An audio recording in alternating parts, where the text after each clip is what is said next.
नमस्कार, आप सभी का स्वागत डीडी न्यूज़ पर। मैं हूं मुकुल शर्मा और आज की कौन सी बड़ी खबरें हैं बताएंगे आपको, लेकिन सबसे पहले नजर डालते हैं हेडलाइंस पर। प्रधानमंत्री नरेंद्र मोदी और कुवैत के प्रधानमंत्री के बीच हुई द्विपक्षीय वार्ता। भारत कुवैत संबंधों में हुई प्रगति का लिया जायजा। पीएम मोदी को दिया गया guard of honour.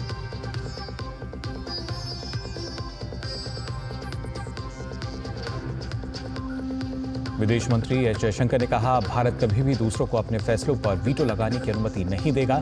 S Jaishankar ने कहा, राष्ट्रीय हित और वैश्विक भलाई के लिए जो भी सही होगा उसे बिना डरे करेंगे।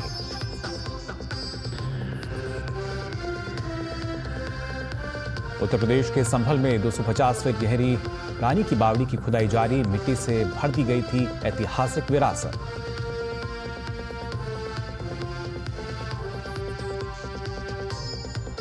दिल्ली में अवैध रूप से रह रहे बांग्लादेशी घुसपैठियों की पहचान के लिए पुलिस की कार्रवाई तेज। 175 संदिग्धों की पहचान की गई।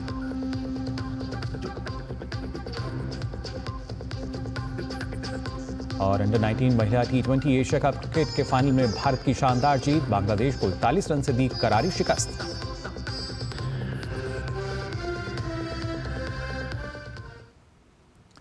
और आइए बुलेटिन में सबसे पहले बात करते हैं प्रधानमंत्री के कुवैत दौरे की।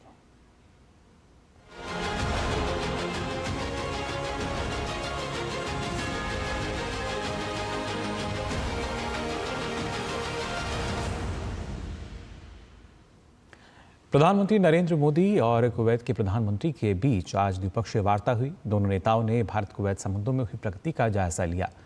इस दौरान प्रधानमंत्री नरेंद्र मोदी को गार्ड ऑफ ऑनर भी दिया गया। इन तस्वीरों में आप देख सकते हैं, प्रधानमंत्री नरेंद्र मोदी को न सिर्फ यहां गार्ड ऑफ ऑनर दिया गया, बल्कि जो कुवैत के प्रधानमंत्री हैं उनके साथ द्विपक्षीय वार्ता भी हुई प्रधानमंत्री नरेंद्र मोदी की, जिसमें भारत और कुवैत की जो संबंध अभी तक रहे हैं, किस तरीके से वो प्रगति पथ पर आगे बढ़े हैं, इस पर चर्चा की गई। और उससे पहले हमने देखा कि किस तरीके से प्रधानमंत्री नरेंद्र मोदी को गार्ड ऑफ ऑनर दिया गया। प्रधानमंत्री नरेंद्र मोदी जो कि 2 दिवसीय कुवैत दौरे पर हैं, आज दौरे का दूसरा और आखिरी दिन, और इस दौरान हमने देखा किस तरीके से उन्होंने मुलाकात भी की कुवैत के प्रधानमंत्री से। हालांकि आज के दिन की अगर बात की जाए तो वो कुवैत के आमिर और क्राउन प्रिंस से भी मुलाकात करेंगे, लेकिन उससे पहले अभी तक किस तरीके से जो प्रधानमंत्री का ये दौरा है कई मायनों में अहम साबित होता हुआ। और इसी कड़ी में आज हमने देखा प्रधानमंत्री मोदी को पहले गार्ड ऑफ ऑनर दिया गया और साथ ही साथ द्विपक्षीय वार्ता हुई प्रधानमंत्री नरेंद्र मोदी और कुवैत के प्रधानमंत्री के बीच।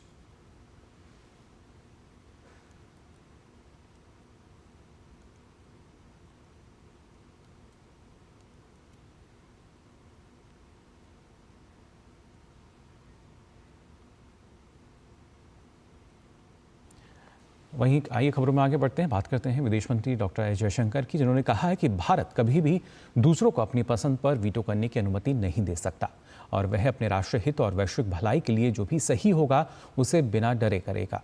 विदेश मंत्री ने मुंबई में एक समारोह वीडियो संदेश के जरिए संबोधन में कहा कि जब भारत वैश्विक स्तर पर और गहराई से जुड़ता है तो उसके परिणाम गहरे होते हैं।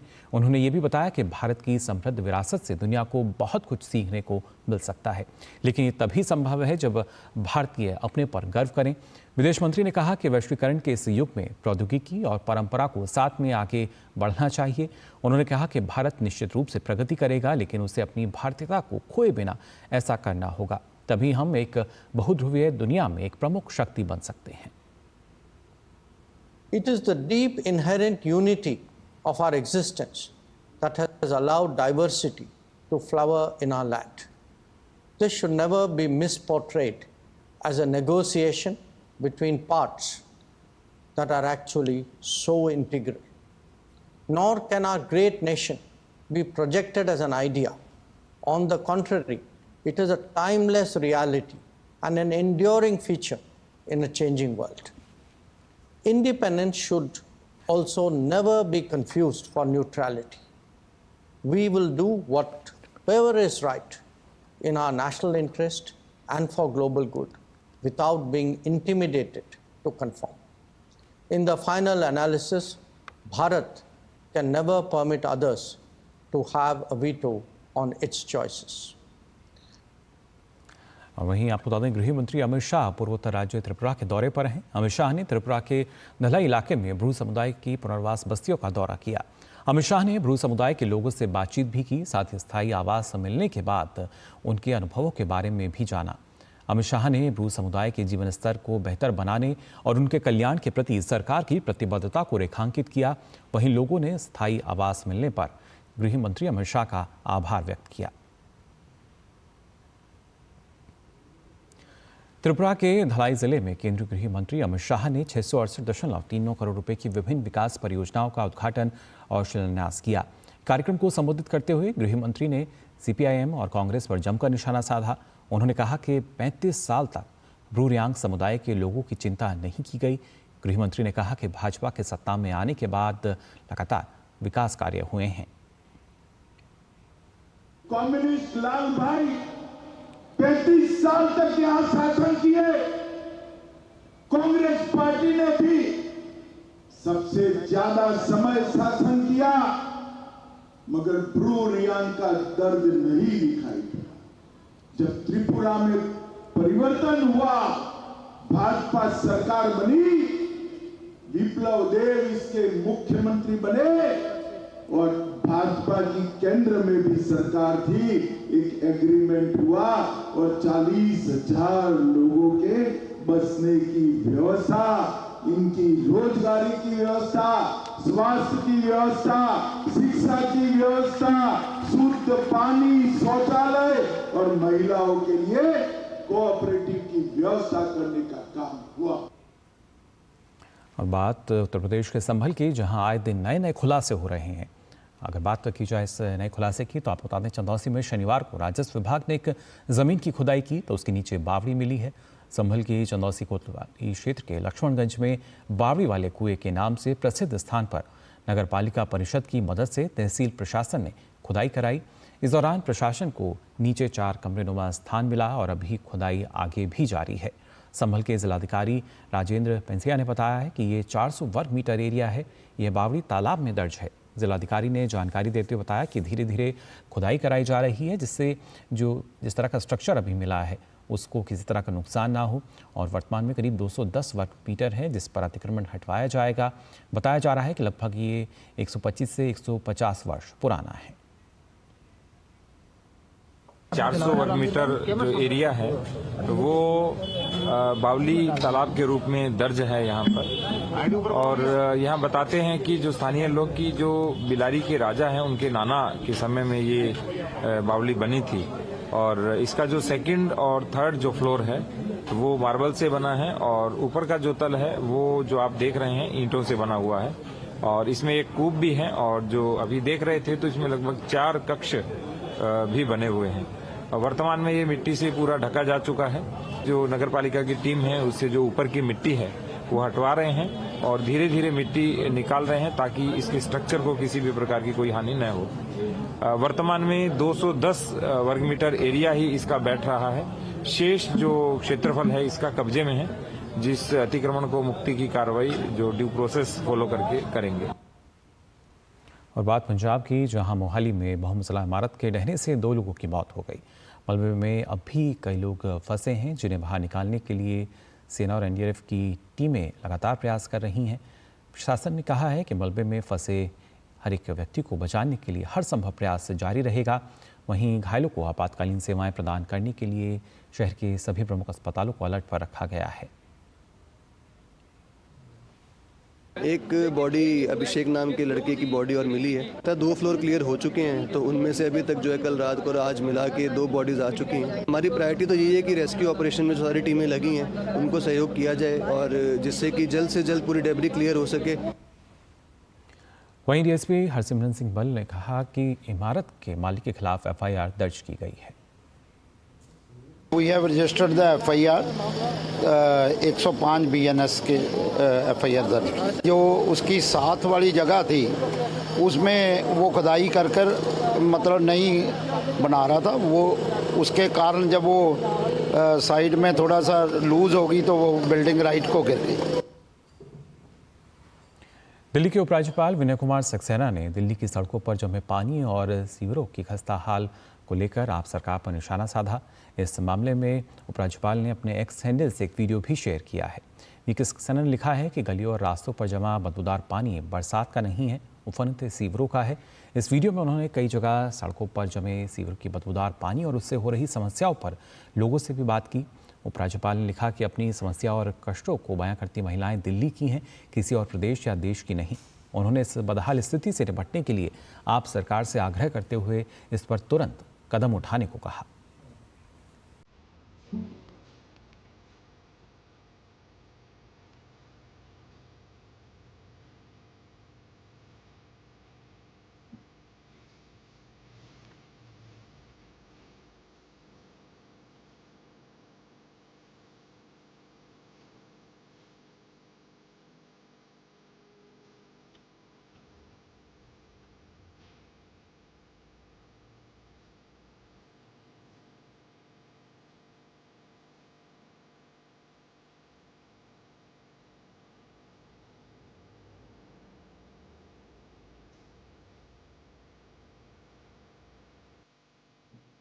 हजार 10-15 बिल भर रहे हैं लोग। आप बिल देखिए, यहाँ का बिल भी ज्यादा ही आ रहे हैं। कोई बिल नहीं आता है सर, कहाँ से बिल किसी का बिल 5,000 10,000 से कम नहीं आता है। एक झुग्गी का बिल 5,000 10,000 से कम नहीं आता सर, किसी का भी। और लाइट कहेंगे कि किताब आए थे वो इतना फ्री देगा, लेकिन मिलेगा तब ना।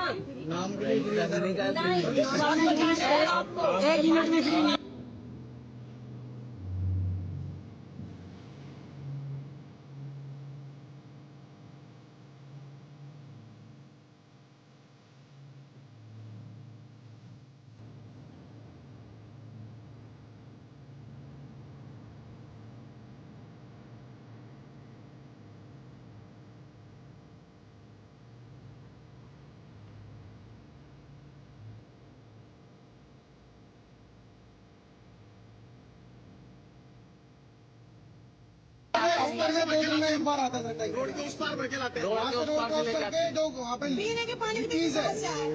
मैं बोलना चाहूँगा सर कि यहाँ से लेडीजें जाती हैं पानी लेने के लिए, जो रोड क्रॉस करती है वहाँ पे रेड लाइट जो है जैसा आप रोके थे, वहाँ पे कई लेडीजों का एक्सीडेंट हो चुके हैं, पैर टूट चुके हैं। बहुत दिक्कत है, एक तरफ से इधर आ जाए, ये रिक्वेस्ट आते सर आपसे। अगर हम बोल सारी चाकू और लेके आ जाते हैं कि फोन साइड से गंदी गालियाँ देते हैं कि हम घर से निकल नहीं पाते हैं, हमारी बेटियाँ स्कूल नहीं जा पाती है, इतने धमकियाँ देते हैं, हमें बाहर खड़े होती जैसे हम बोलते। तो राजधानी की सच्चाई को बयां करती हुई वीडियो ये उपराज्यपाल ने साझा की है अपने सोशल मीडिया हैंडल एक्स पर। और वहीं भाई आगे बढ़ते हैं। आपको बता दें, राजधानी दिल्ली में अवैध रूप से रह रहे बांग्लादेशी घुसपैठियों की पहचान करने के लिए दिल्ली पुलिस ने अब कार्रवाई तेज कर दी है, जिसमें बाहरी जिले में रहने वाले 175 व्यक्तियों को संदिग्ध पाया गया है। उनसे गहन पूछताछ और दस्तावेजों की भी जांच की गई। बाहरी जिला पुलिस ने बिना वैध दस्तावेजों के रह रहे व्यक्तियों की पहचान, हिरासत और प्रत्यावर्तन के लिए विशेष इकाइयों को समर्पित टीमों का गठन किया था, जिसमें जिला विदेशी सेल के अधिकारी भी शामिल थे, जो पूरे जिले में अवैध बांग्लादेशी अप्रवासियों का पता लगाने के लिए सूचना एकत्र कर रहे हैं। यह अभियान आप्रवासन कानूनों के सख्त अनुपालन को सुनिश्चित करने के लिए बाहरी जिला पुलिस की प्रतिबद्धता को रेखांकित करता है। बिहार के उप मुख्यमंत्री सम्राट चौधरी ने अरविंद केजरीवाल पर पूर्वांचल विरोधी होने का आरोप लगाया। उन्होंने कहा कि केजरीवाल आगामी दिल्ली चुनाव हार रहे हैं। सम्राट चौधरी ने कहा कि केजरीवाल ने दिल्ली से पूर्वांचलियों को भगाने और बांग्लादेशी रोहिंग्यों को बसाने का काम किया है। अत्यंत दुर्भाग्यपूर्ण है। इस तरह के बयान से स्पष्ट झलकता है कि वो चुनाव हार रहे हैं, और जिस तरह पूर्वांचल के लोगों को उन्होंने भगाने का काम किया था, वो स्पष्ट दिखाई देता है कि बांग्लादेशियों को फिर से स्थापित करना, रोहिंग्याओं को स्थापित करना, यही मूल धर्म केजरीवाल जी का है। और आइए अब खबरों में आगे बढ़ते हैं। आपको बता दें, असम में बाल विवाह रोकने के लिए असम सरकार की तरफ से कई कदम उठाए जा रहे हैं।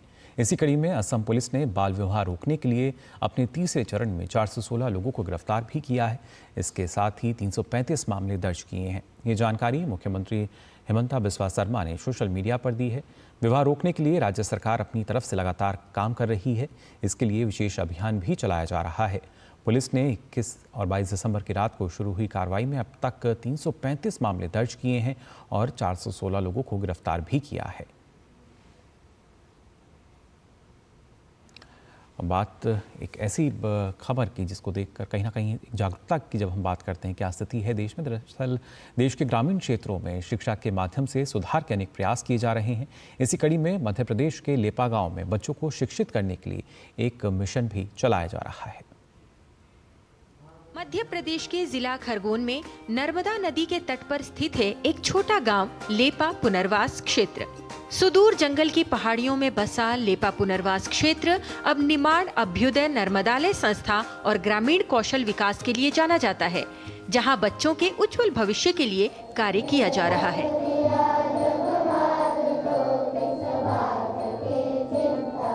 शिक्षा के द्वारा ही समाज में परिवर्तन संभव है, अतः शिक्षा को लेकर बच्चों को शिक्षित करने के लिए कार्यरत है नर्मदालय संस्था। आइए जानते हैं नर्मदालय संस्था में किस किस प्रकार की गतिविधियां आयोजित की जाती हैं, कैसे बच्चों को तैयार किया जाता है समाज के विकास में उनका योगदान देने के लिए, और साथ ही इसके साथ बच्चे कैसे आजीविका में अपना जीवन आगे बढ़ा सकते हैं। आइए जानते हैं। लेपा पुनर्वास क्षेत्र के ग्रामीण बच्चे नर्मदालय संस्था में पढ़ने आते हैं। नर्मदालय में उन्हें शिक्षा के साथ खाना भी दिया जाता है। जहां पहले ये ग्रामीण बच्चे समय बर्बाद करते थे, भूखे रहते थे, तो वहीं अब हाथों में किताबें हैं। यहाँ मैं 9 साल पहले आया था आश्रम में, जब मुझे कुछ नहीं आता था, लिखना पढ़ना नहीं आता था। यहाँ आने के बाद अब मैं पढ़ तो रहा हूँ और उसके साथ अभी प्री प्राइमरी के बच्चों को पढ़ाता हूँ। मैं जब 2.5 साल की थी तब से दीदी के पास रह रही हूँ।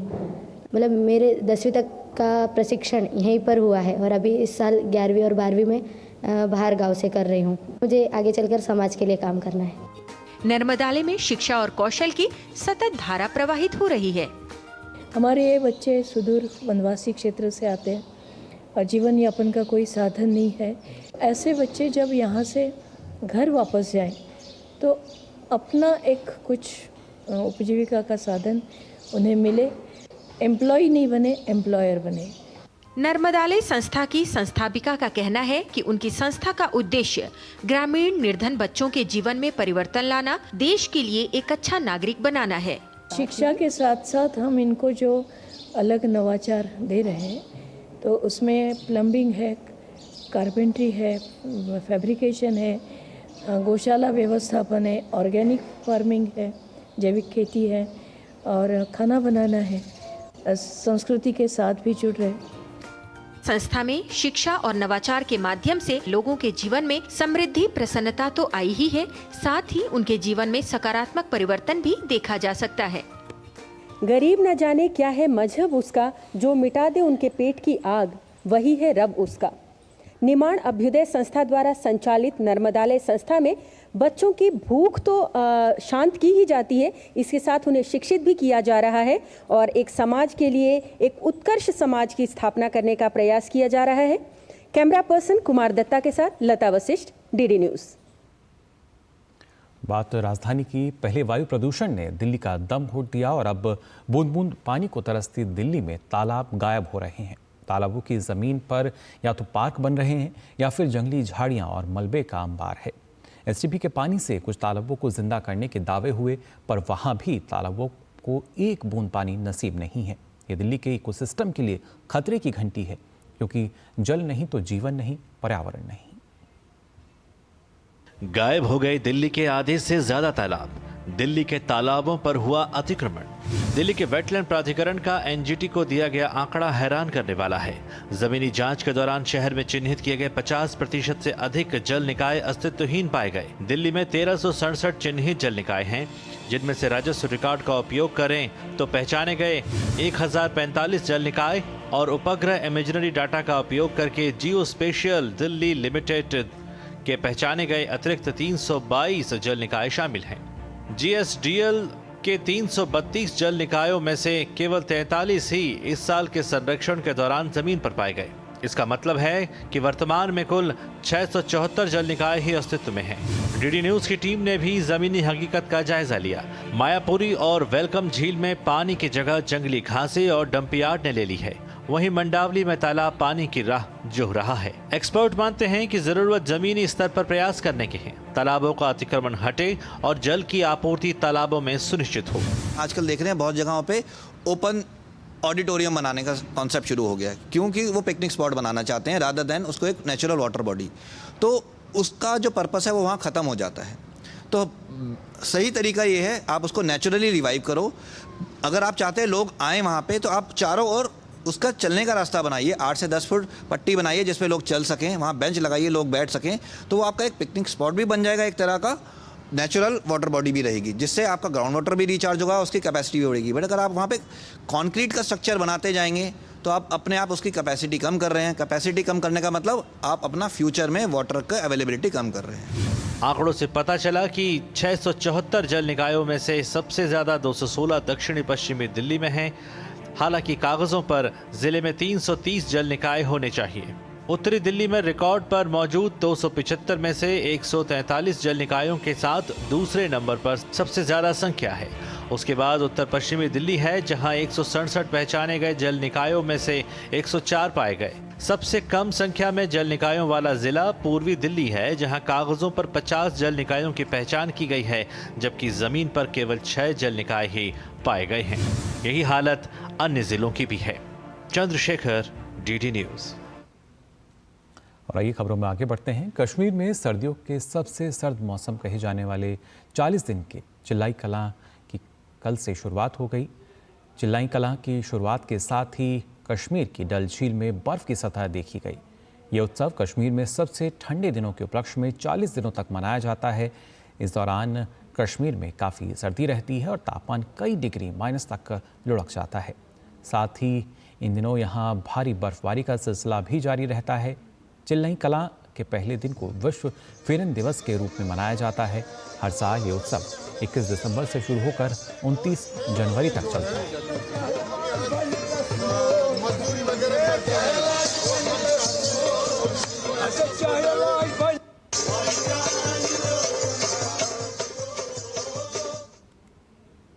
और खबर अब खेल जगत से। अंडर 19 भारतीय महिला क्रिकेट टीम ने एशिया कप का खिताब अपने नाम कर लिया है।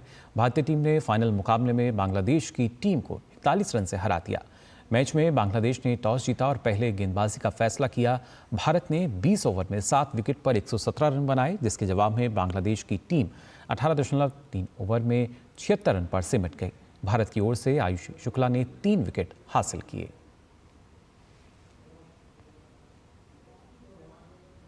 तो फिलहाल के लिए इस बुलेटिन में बस इतना ही, लेकिन देश और दुनिया की तमाम खबरों के लिए आप देखते रहिए डीडी न्यूज।